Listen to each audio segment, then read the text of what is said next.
범사에 감사하라. 이는 그리스도 예수 안에서 너희를 향하신 하나님의 뜻이니라. 아멘. 할렐루야.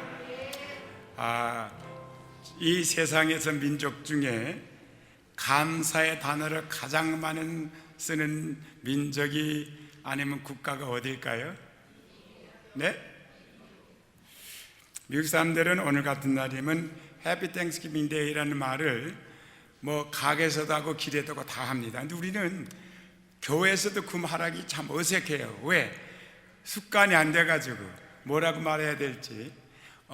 땡스기빙, 해피 땡스기빙, 감사주의를 축하합니다. 그래야 될까요? 참 어색하잖아요. 말이 안 나오는 거예요. 하고 싶어도 안 나오는 거예요. 왜? 미국 분들은 감사를 잘하지요. 조금만 감사하면 땡큐. 아마 하루에 한 100번은 하는 것 같아요. 하다가 또 땡큐. 근데 한국 사람들은 이 감사라는 말을 많이 안 써요. 정말 뭐가 감사한 일이 꼭 생겨야 감사합니다 그러지. 근데 미국 분들은 감사라는 말을 많이 씁니다. 근데 이 감사라는 말을 쓰는 사람은 감사할 일이 자꾸 생기게 돼 있어요. 왜? 사람은 언어에 능력이 있기 때문에. 그래서 영어로 하게 되면 참 감사합니다 말을 하기가 좋은데 한국말 하게 되면 힘들어요. 그렇지 않습니까? 미국 분들은 아침에 만나면 뭐라고 인사하죠? 한국 사람 아침에 만나면 밤새 안녕하셨습니까? 그게 우리 재래식의 인사입니다. 좋은 아침입니다. 그게 참 어색했어요. 근데 이제는 좋은 아침이다 하는 게 어색하지 않습니다. 왜? 습관화가 됐기 때문에. 또 저녁이 되게 되면은 뭐라고 인사하죠? 안녕히 돌아가세요. 돌아가다가 세상 떠나실까봐 잘 가라는 뜻이에요. 좋은 단어 같지만 어딘가 부정적인 거가 복합적으로 되어 있습니다.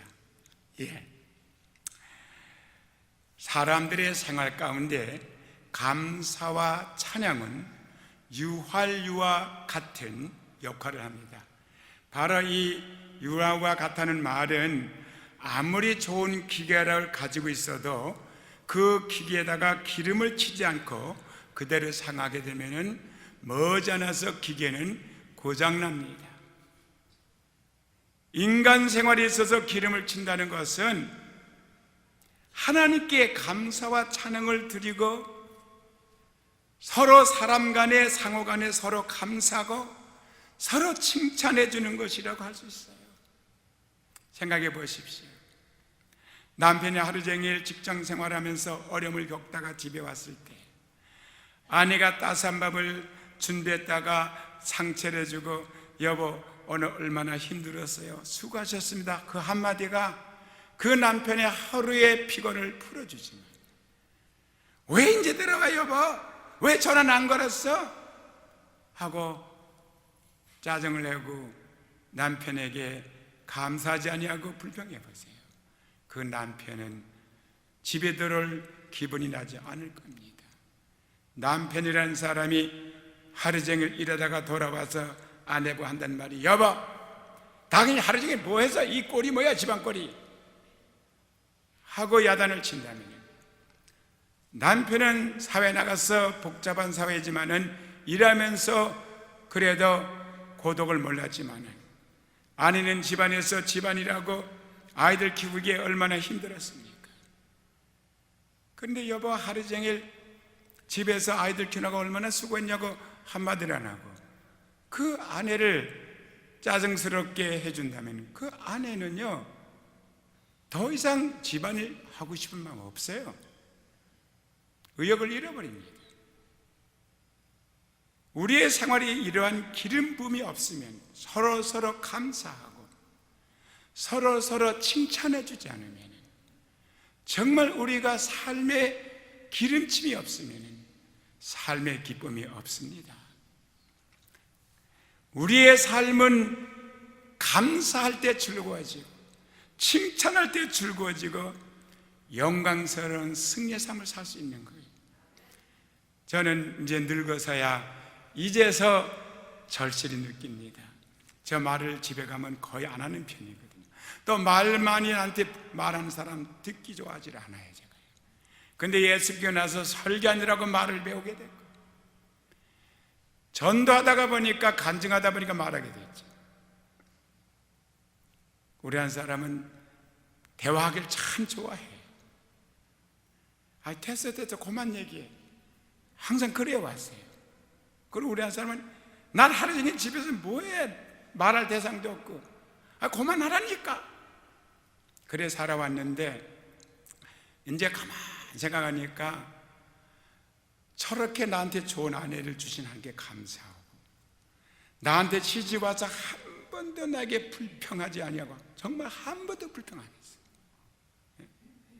뭐든지 그것이 잘못된 게 아니라면 제가 하자는 대로 본인이 하고 싶은 싫든 따라줬어요. 인제서야 깨달았어요. 내가 정말 우리 한 사람 얻고 다녀야 되겠다. 정말 감사하며 살아야 되겠다. 아주 절실히 느꼈습니다. 근데 시간이 이제 짧아요. 진짜 깨달았으면 좋았을 텐데 왜 이제 깨달았을까? 앞으로 얼마 동안 살지 몰라도 남은 여생을 내가 우리 한 사람 보고 여보 감사해 하며 살아야지. 제가 우리 한 사람 보고 여보 감사해 말을 한마디도 안 하고 살았거든요. 그게 깨달아졌습니다. 나는 여러분들도 그렇게 감사하면서 사시기 바랍니다. 인간의 삶을 성장시키고 발전시키고 인간의 삶에 행복을 가져오는 길은 마음속에 긍정적인 삶의 자세와 태도를 취해야 정말 살맛이 있고 성장합니다. 여러분 마음에 달려 있어요.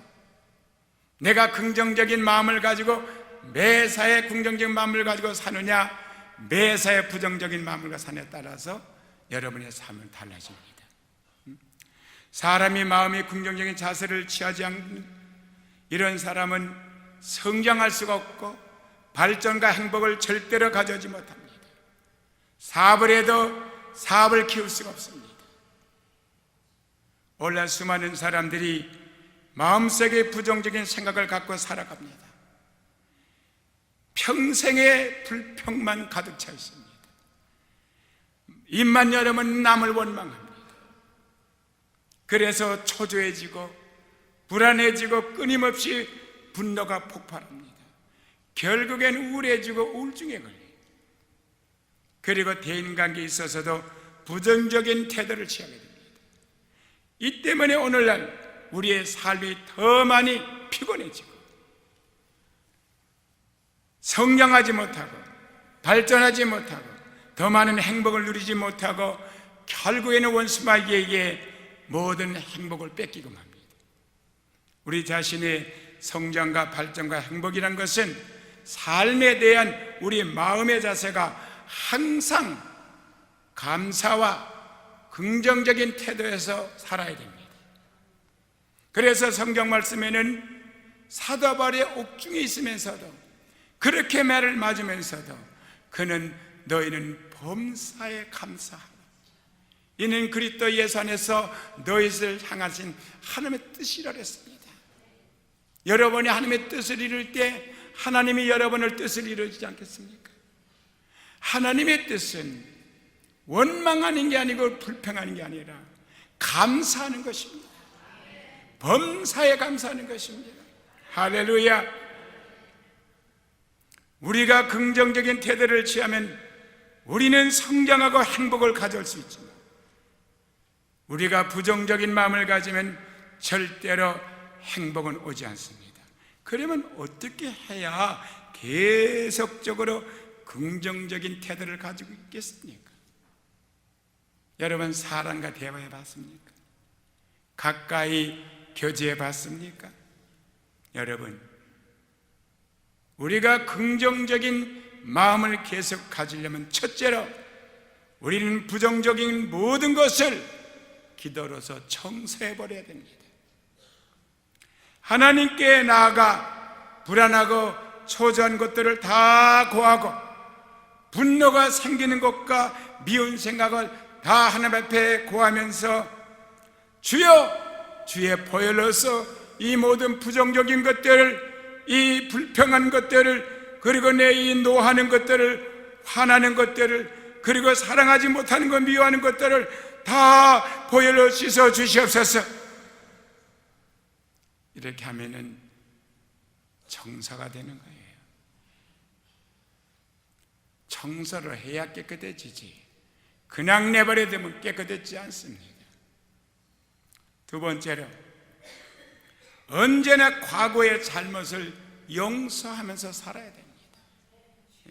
왜냐하면 죄는 항상 우리를 부정적인 사람으로 만들기 때문이에요.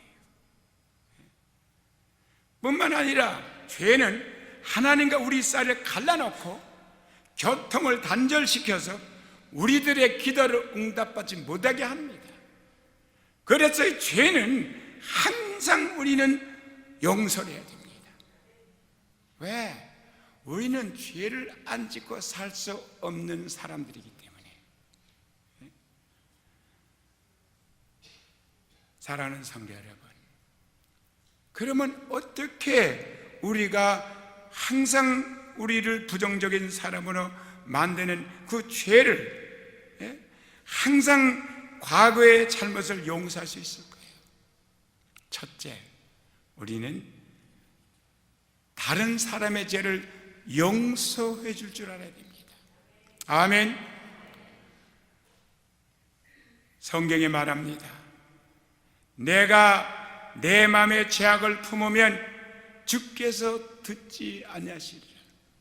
여러분의 마음에 죄를 품고 있으면, 여러분이 철야기도하고 금식하고 하나님께 부르짖어도 하나님은 절대로 응답하지 않습니다.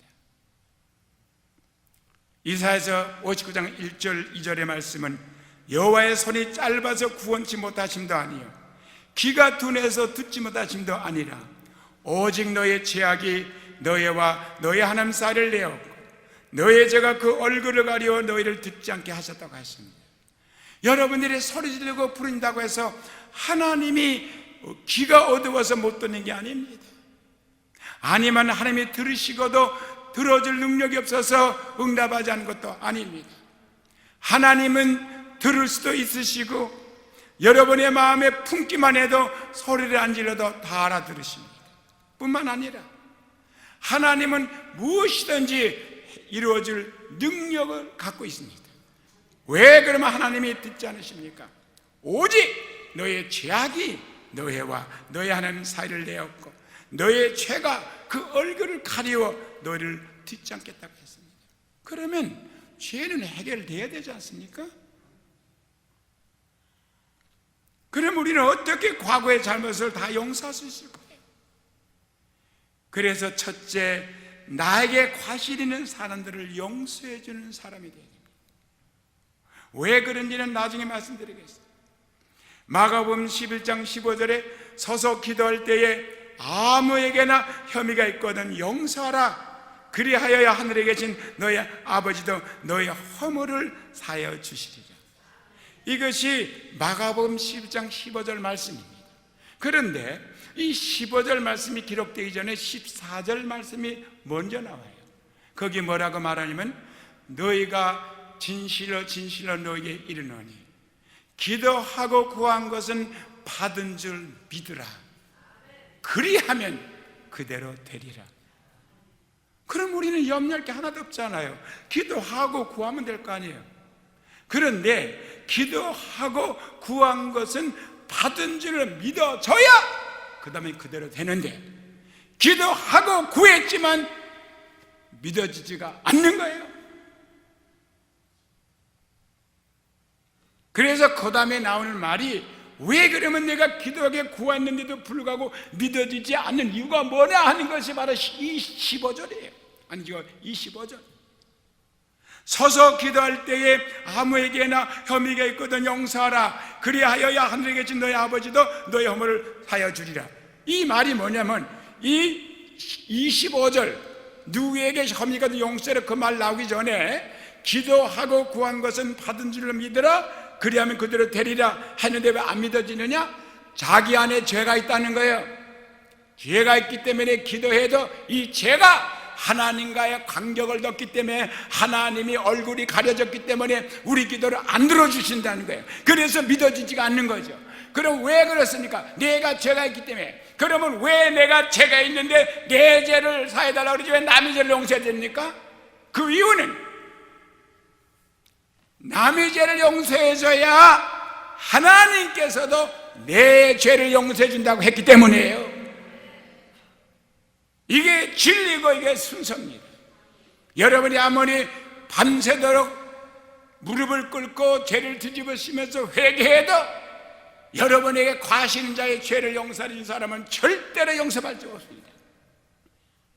그래서 주기도문에도 나에게 죄를 지은 자를 용서해 준 것 같이 나의 죄를 용서해 달라고 기록되어 있습니다.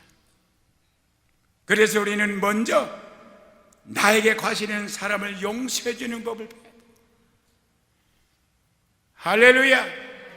혹시 여러분들이 누구를 용서치 못했다면 꼭 용서해 주셔야 여러분의 죄도 용서를 받습니다.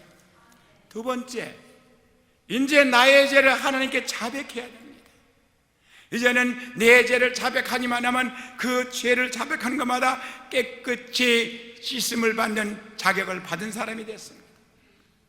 그래서 요한일서 1장 8절 10절에 만일 우리가 죄 없다면 스스로 속이고 또 진리가 우리 속에 있지 아니할 것이요 만일 우리가 우리 일을 자백하면 저는 미쁘시고 의로워서 우리 죄를 사하시며 모든 불의에서 우리를 깨끗게 하실 것이요 만일 우리가 범죄하지 아니었다면 하나님을 거짓말한 자로 만드는 것이니 또한 그의 말씀이 우리 속에 있지 아니하라고 그랬습니다. 이 말씀이 뭐냐면 만일이라는 말을 썼습니다.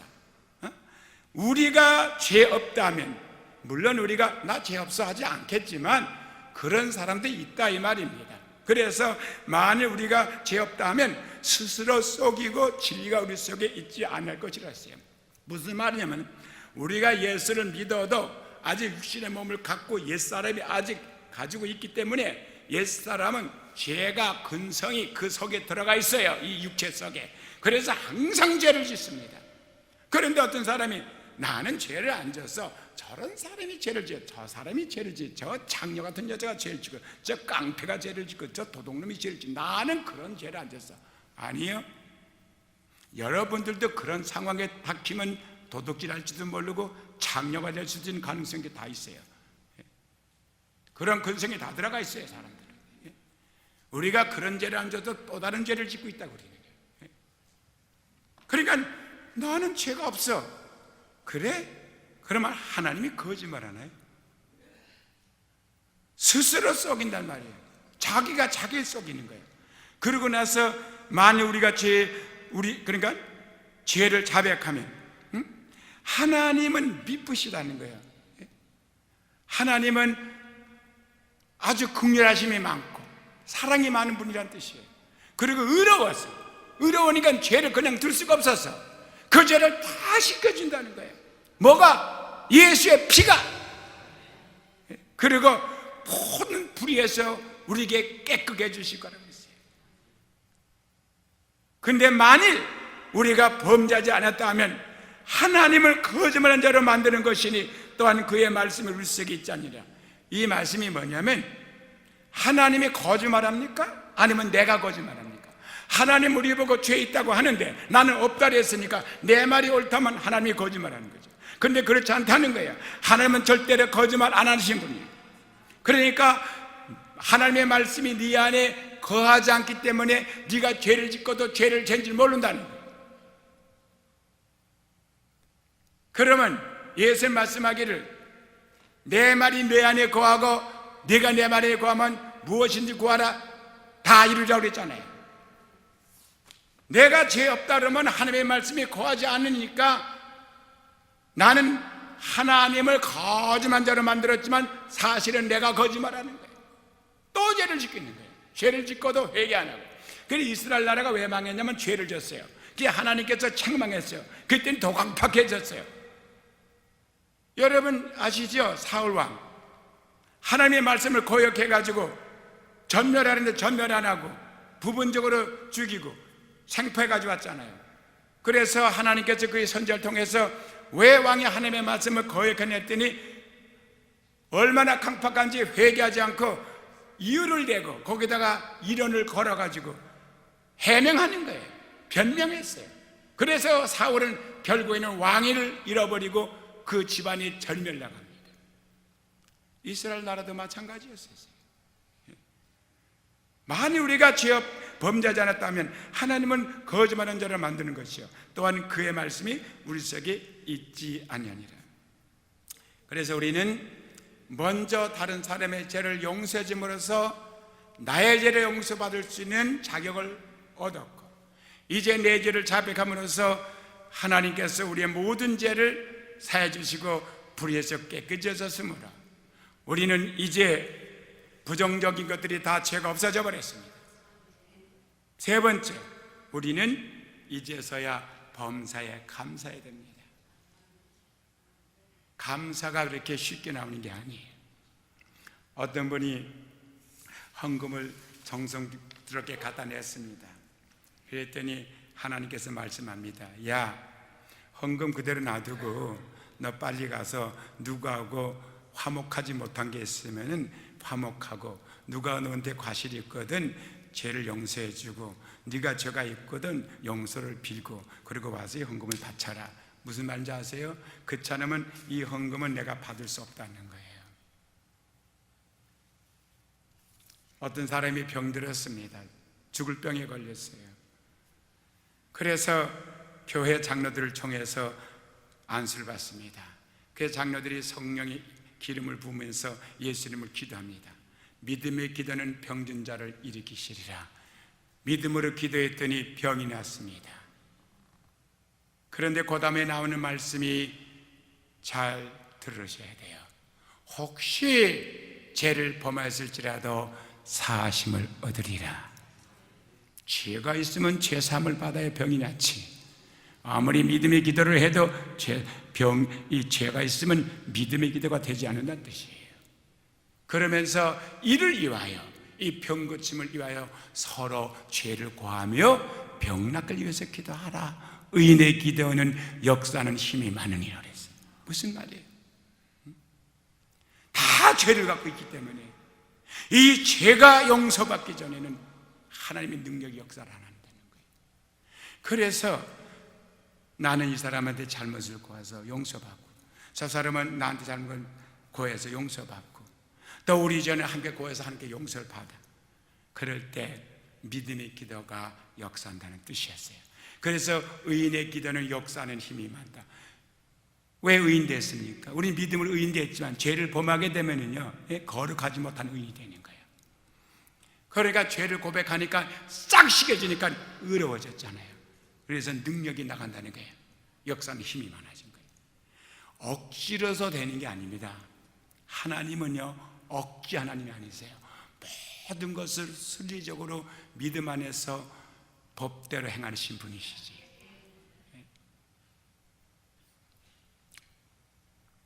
그래 후에 우리는 범사에 감사해야 돼요.